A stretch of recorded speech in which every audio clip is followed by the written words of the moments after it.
So anyways, I Zelda. Yeah, so Yeah. I guess last time we didn't explain what we were doing exactly. I think we skipped over it really shortly, so we should explain who we are. Um, we are a bunch of people from the Nintendo Enthusiast Forums, and this is a segment called TNE Talks, in which we will be discussing a variety of topics. This time we will be talking specifically about Zelda, even more specifically about Zelda U and Zelda 1. Hey, can I get some help? I'm getting put to sleep. Ah, sorry about that. Sorry, I was trying to. I was trying to shoot you, but I had baggies jumping my way. No, that's cool. So once again, man, like our intro is exemplified by our actions on screen. That about sums it up. It's me getting blasted in the face by this guy, while Evil Twin gets wrecked trying to help me. Who wants to kick me? There we go. Nice. I walked up into the sword swings. Nice. Excellent work. We promise viewers we're eventually going to get to talking about Zelda. Oh, don't worry about it. When Matt stops falling asleep. Last time it took us like 5 minutes to get into Capcom. We actually talked about Zelda. Yeah, we started Metroid. Yeah, Metroid as well. Yeah, but I mean, the reason we're talking about Zelda now... Which is never a bad thing. No. The reason we're talking about Zelda now is because during the Video Game Awards, or whatever they were called this time, the Nintendo, well, specifically Miyamoto and Eiji Onuma went in and showed some gameplay of Zelda for Wii U, which was awesome, because it was essentially the first gameplay we had really gotten of that game. And it was awesome. Yeah, and I thought it really it made it really clear kind of what the direction of the game was. You know, I don't think there's any doubt that it's not gonna be like Skyward Sword, like at all. Very different. It's the anti-Skyward Sword. Yeah. It's like they saw... Well, and a lot of Zeldas have been that way, in that they're a reaction against the last Zelda.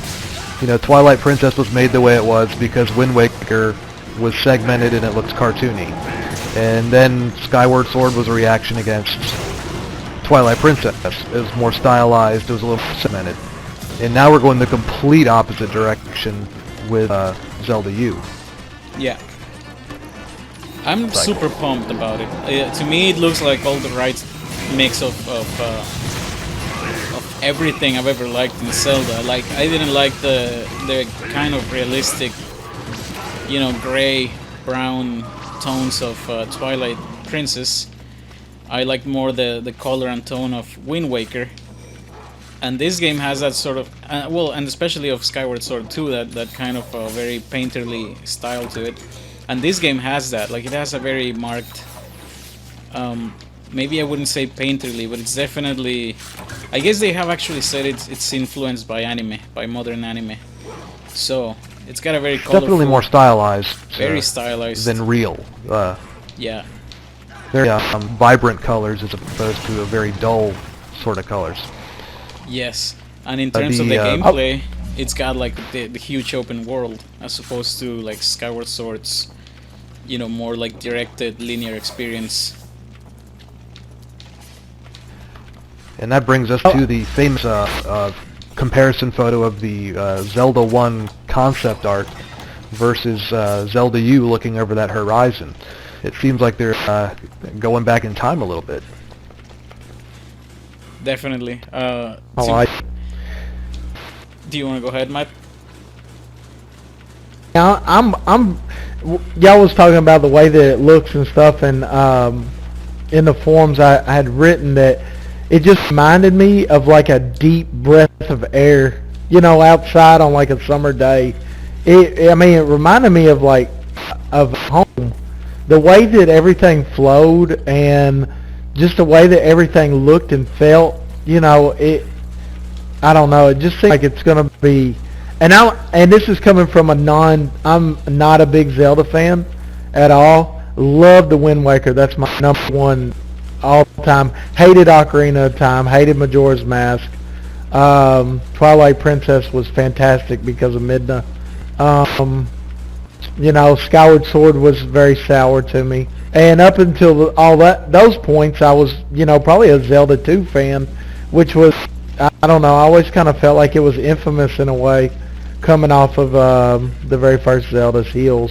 Yeah, definitely. But I'm hoping definitely for the more exploration, kind of like Zelda 2, actually. I think that's the interesting thing about it, which ties back to what Mike said, that it really seems like what they attempted to do was to bring to life the art style of Zelda 1 and Zelda 2.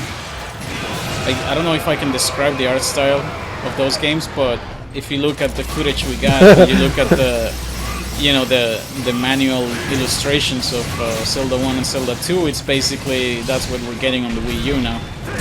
And it extends to the gameplay as well. We're talking about the open world. Whoa, that tail came off quick. Oh my goodness. Wow, that was very fast. Yeah. Jeez, dude. That was really good. Yeah. I just got here and you're almost killed me. E.T. just walked in and saw a tail flop off. Yeah, that was really good. I like that. Oh no, I knew I was gonna get blasted. I mean, also, like, whenever they showed that footage of him riding a pony and going, right there in it looked like the outer, layers going into a forest. I really got the thought of, just sitting here doing some Monster Hunter, being a cave with monsters, and what are we going to find out there in those woods, and just how exciting that is. Yeah, I've seen a lot of people say that it's got the influence of Skyrim, which is kind of hilarious because it's actually the influence of Zelda 1, right, and Zelda 2 in that sense that you got a huge overworld. Yeah, definitely so. And you're walking around and you're encountering, like you said, caves. You're just encountering stuff in the wild. I suppose we don't know for sure that all these things are gonna be there, but I mean, I think considering that the influences from Zelda 1 or 2 are so marked, that that's definitely what we're gonna be seeing. Basically all the gameplay elements of Zelda 1 just brought to this generation. I think the open world specifically is what makes it so interesting. Just the fact that it's so wide and open, and we hadn't really seen this in Zelda since the first one or the second one. I mean, Twilight Princess to a certain degree.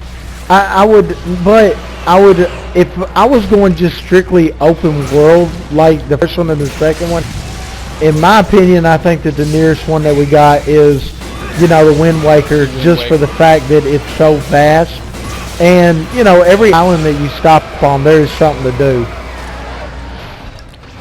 Yeah, I think there was a lot of exploration in that game. Yeah, I think there's definitely something to that. It seems like they have been trying to replicate that feeling of exploration, of exploring like a wide expanse of land, like a huge field.